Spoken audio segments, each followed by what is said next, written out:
Comunicado número 52. Estamos a 365 días de cuando dimos el primer comunicado y hoy es justamente un año que nos ha dejado mucha lección, nos ha dejado muchas enseñanzas, mucha reflexión y recordar cuando iniciamos con estas medidas. Estábamos aprendiendo cómo comportarnos para cuando esta pandemia nos llegara al país, cómo nos íbamos a comportar como población, como pacientes, como trabajadores de la salud. Estábamos cuestionándonos qué deberíamos de hacer, qué era lo indicado. Y se especulaba mucho si usar o no cubrebocas, si el lavado de manos era efectivo, si usar alcohol gel, si a la entrada de alguna oficina, algún edificio tenía que haber tapete para sanitizarse, si nos tenían que tomar la temperatura, si el cubrebocas tenía que ser el quirúrgico o el de tela, o tenía que ser el cubrebocas KN95 o N95, y dentro del personal de salud, si todos deberíamos de portar el cubrebocas N95. Han transcurrido 12 meses en donde hemos aprendido qué tiene valor y qué no tiene valor. Hemos aprendido que el cubrebocas N95 única y exclusivamente la deben de portar personal que está atendiendo directamente pacientes COVID. KN95, los quirúrgicos, lo podemos estar utilizando el resto del personal en las diferentes áreas. Sigue prevaleciendo para la población, para quienes se transportan de un sitio a otro, para los familiares de pacientes, para los pacientes y para el personal de salud. También hace un año nos cuestionábamos qué características tenía este virus. Este coronavirus, que por su forma se le dio el nombre de corona, y comparativamente con el resto de los virus que conocíamos en el ambiente. Sabíamos que este tenía mayor tamaño y que al hablar en voz alta, al toser, al estornudar, las distancias más o menos del coronavirus podían alcanzar 1,5 metros, 2 metros de distancia.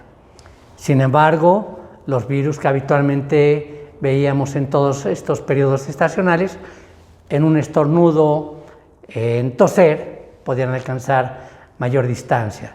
Sin embargo, este resultó ser más dañino, más virulento que este tipo de virus, como el tipo de la influenza.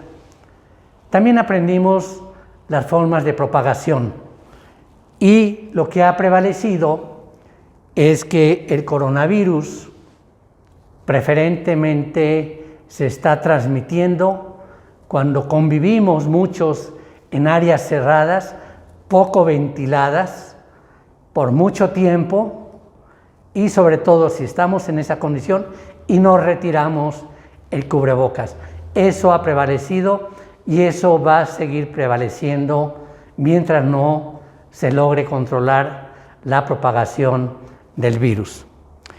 Y en ese sentido quiero ser un poco más gráfico. A lo que voy es, alcanzamos esta curva en este periodo en donde en diciembre las reuniones familiares de Año Nuevo, las previas de Navidad, posteriormente la de Reyes Magos, hicieron que cada vez más población que portaba el virus contagiara más, y esos a más, y esos a más. ¿Por qué llegaron casos graves?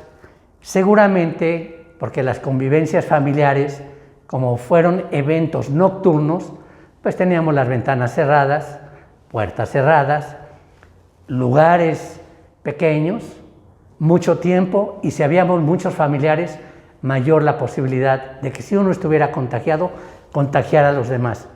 y la cantidad del inóculo del virus mayor. Es probable que por eso muchos de los casos llegaron en una etapa crítica, grave.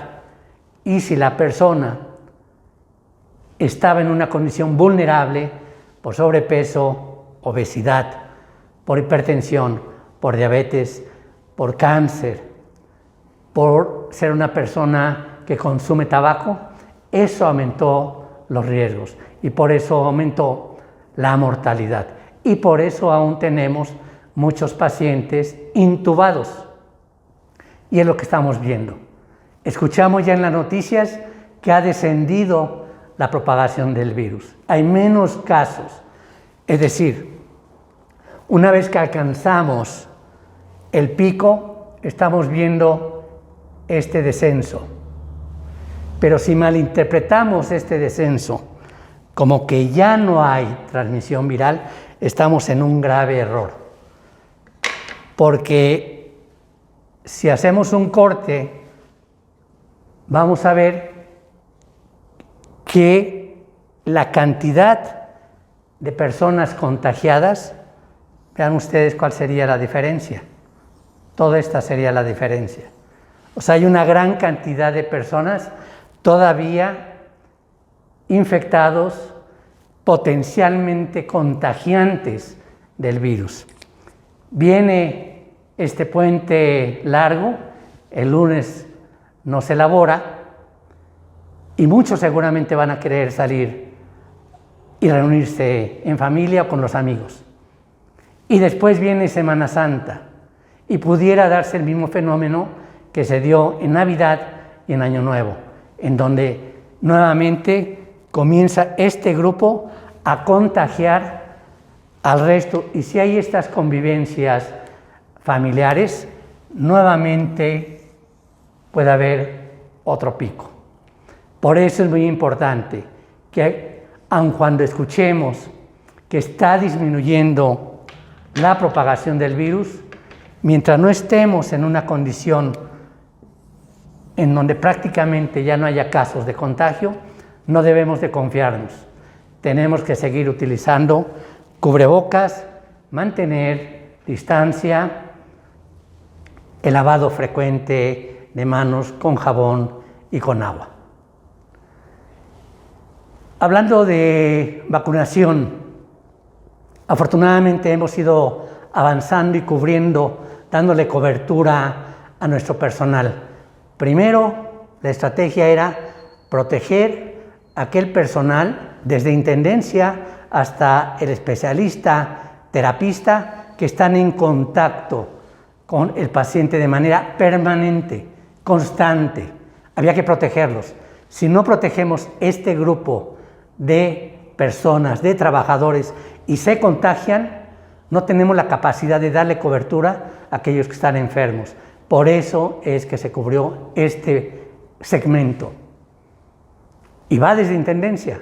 Son los que están adentro de las áreas, limpiando las áreas, cuidando de que las áreas estén en condiciones adecuadas para laborar y para tener ahí un paciente.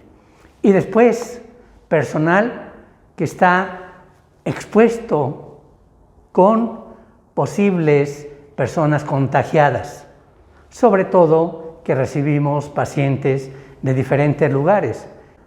Por eso es que al interior de las instituciones tenemos que irnos protegiendo. Y por eso es que quien está en hospitalización, dado que el contagio puede ser mayor, se fue protegiendo a este personal. Y ya habrá oportunidad de que el resto de los que no hemos sido vacunados nos vacunemos. Tenemos que tener paciencia y tenemos que ser solidarios, proteger a quien nos tiene que proteger por si enfermamos. ¿Quién debe de vacunarse de los pacientes? Que también es importante que sepan, todos los pacientes que estén en tratamiento de quimioterapia, radioterapia, cirugía, consúltelo con su médico tratante. En general, se pueden vacunar, salvo el paciente que se ha operado, tiene que esperar su fase de recuperación y vacunarse. Quien está en tratamiento con quimioterapia activa, mientras sus cuentas de las células de defensa no bajen, puede vacunarse. Si ya pasó su periodo de tratamiento con quimioterapia, con radioterapia, debe vacunarse. Si está en seguimiento, debe vacunarse.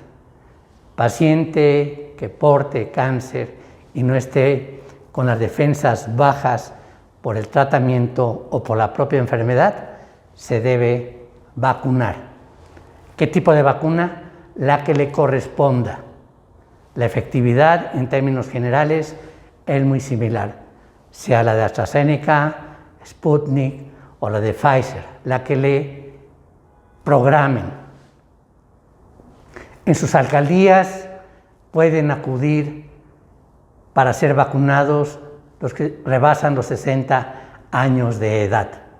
Y si tienen síntomas, ahí mismo consultar qué hacer, y si no, les hemos dado un teléfono para que llamen. La doctora Mireya López y la licenciada Janet Moya nos han hecho el favor de estar dando atención a todos aquellos que tienen síntomas. Y como son muchos los que solicitan información, dejen su teléfono, dejen su mensaje en WhatsApp y ellas, al desocuparse, les contestarán. Inclusive los que se han vacunado de nuestros trabajadores y quieran únicamente mencionar que no tienen síntomas, háganlo. Eso nos sirve para saber de todos los vacunados quiénes tienen síntomas, quiénes no. Y los que tienen síntomas, qué tipo de síntomas. Porque además de decirles qué hay que hacer, nosotros le damos seguimiento y es una manera de saber cuál ha sido el comportamiento en cuanto a efectos colaterales. Tenemos que seguir, estemos o no vacunados, con estas medidas de seguridad personal. Tenemos que seguir guardando estas distancias, tenemos que cuidarnos cuando vamos a comer con los familiares, de tener una distancia adecuada. Les he recomendado, si tienen posibilidad de tener un acetato acrílico que los pueda dividir, se permite y está uno hablando y se comunica uno perfectamente bien. Háganlo para que se sientan tranquilos y para que nos protejamos. Y muy importante, no programen vacaciones, no programen encuentros familiares en Semana Santa. Evitemos que suceda esto. Ya tuvimos la amarga experiencia en Navidad, en Año Nuevo, durante todo el mes de enero. No repitamos estos errores. Es importante que cuidemos estos aspectos, porque cuidando esto, más el programa de vacunación que está dando cobertura, es posible que en unos meses podamos disminuir esta frecuencia de transmisión, pero va a depender de nosotros. El compromiso es que nosotros mismos ayudemos.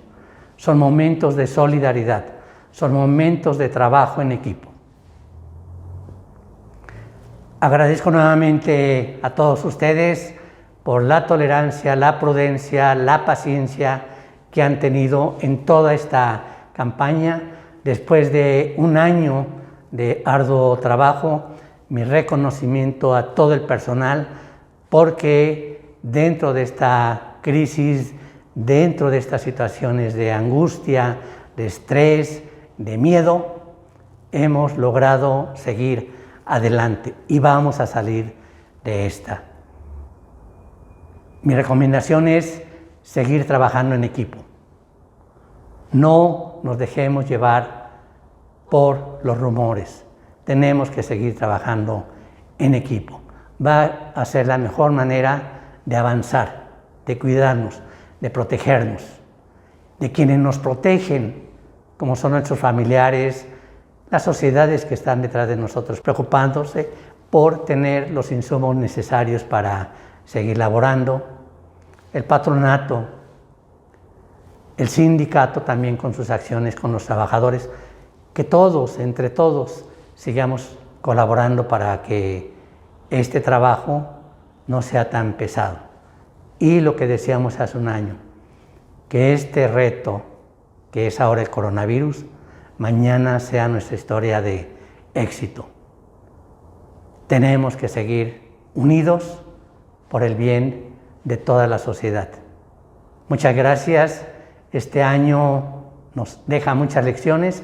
Tenemos que seguir aprendiendo, pero tenemos que seguirnos cuidando. Muchas gracias a todos ustedes. Instituto Nacional de Cancerología.